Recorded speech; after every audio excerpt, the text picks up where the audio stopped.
Okay, let me set this camera up. So before I go off and go to work today, I want to do mines. So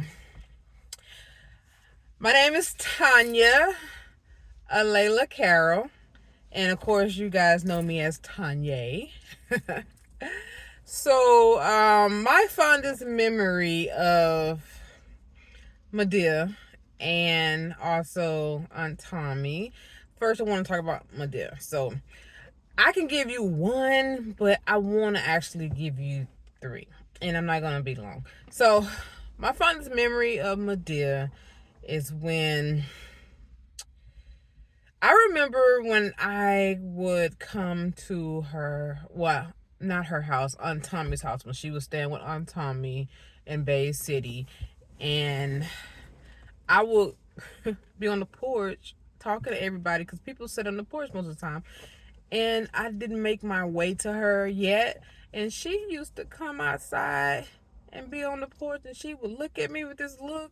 And she like, I know you didn't. And she tell me, I know you did not stop to talk to everybody else before you made your way in this house to speak to me. You better not ever do that again. And I'm like, oh, yes, ma'am. You sure right.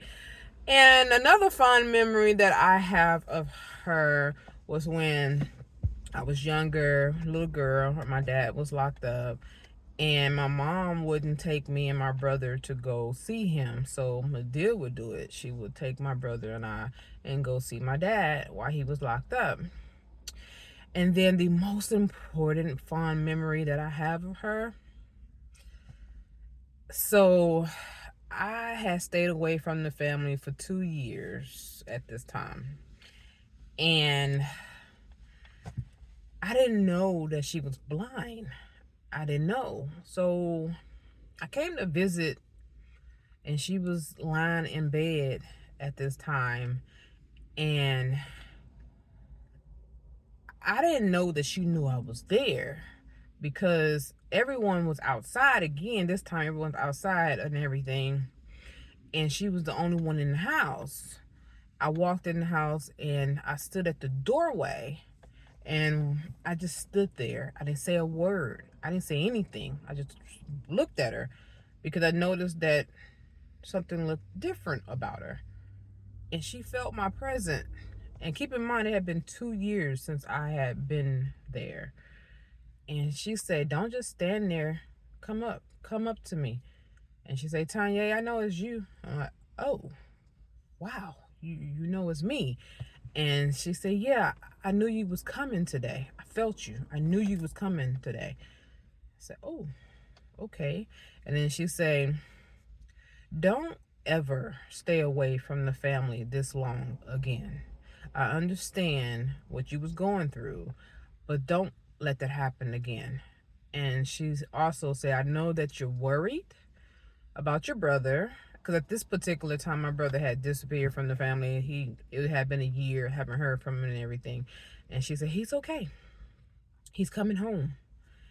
And it made me feel so much better because I understand discernment, I understand desire, I understand when people feel things about others, about things or whatever. So anyways, that was my fond memory of her and everything. Now my fond memory of Aunt Tommie. So when I was a little girl and we was living with Aunt Tommie in Arkansas, my brother and my dad and everything, we was living with her. And she had brought Brian home from the hospital. She had just had him. And I remember I used to always say, that's my baby. That's my baby. And she was like, that's my baby. I said, no, that's my baby.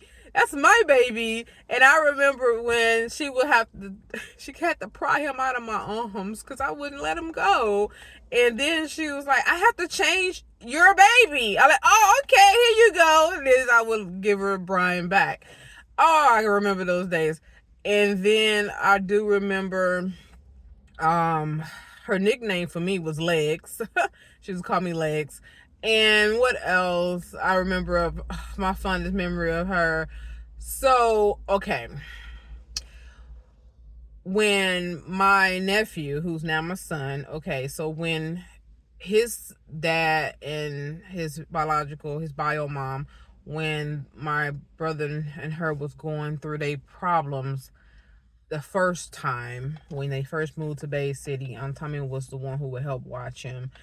She came to me one day and she told me, because I was getting ready to leave her house, and she said, Tanya, you're gonna have to get that little boy. You're gonna have to help your brother with him. Your brother can't do this by himself. He is stressed, he's worried, he's not built for this.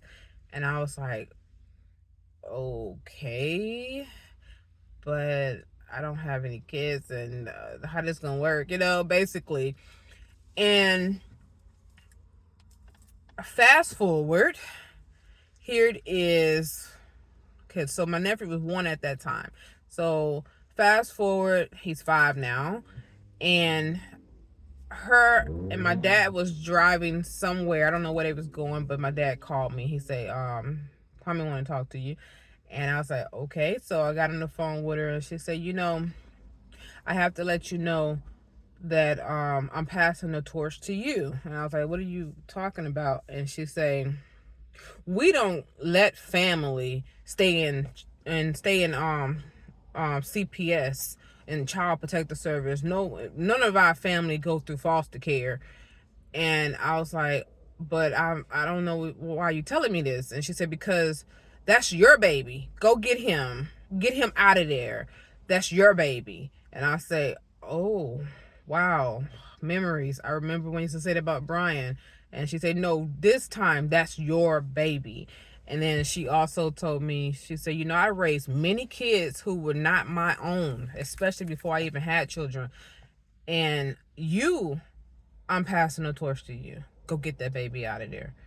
And I remember that's my fondest memory. So, 3 words to describe myself. Well, I'm courageous. I'm resilient. I'm very resilient. I bounce back very easily from setbacks. And I am God-fearing. So my biggest fear as far as myself is that I leave this earth without serving my purpose. I don't want to leave this world without leaving my stamp and my mark behind. That's one reason why I write books, because I want to leave something behind of myself to help somebody in this world. So where do I see myself in 5 years? So 5 years from now, I need to get out of here. Okay. 5 years from now, I see myself still married to the love of my life, which is my best friend. And I see my son, me nurturing my son. He'd be 16 at that time. So in whatever gift that he choose to do with himself. He said he want to play basketball, but we'll see. And I see my business, Imaging Coaching LLC. It's a stress management business. I help people manage stress, but I see it growing. I see it being larger than life. I see me being able to do exactly what I set out to do, which is to be an employer and no longer an employee. I also see Imaging Coaching doing what it was built to do. And I see me putting in my my 2-week notice to the airlines and doing imaging coaching full time for the rest of my life. And then passing the torch down to maybe my son if he chooses to want to do that, or maybe if he have children, and I can pass down to the grandchildren, or whoever that would like to take on the business and continue expanding. So that's it. Let me get my tail to work. Flying to Pittsburgh today.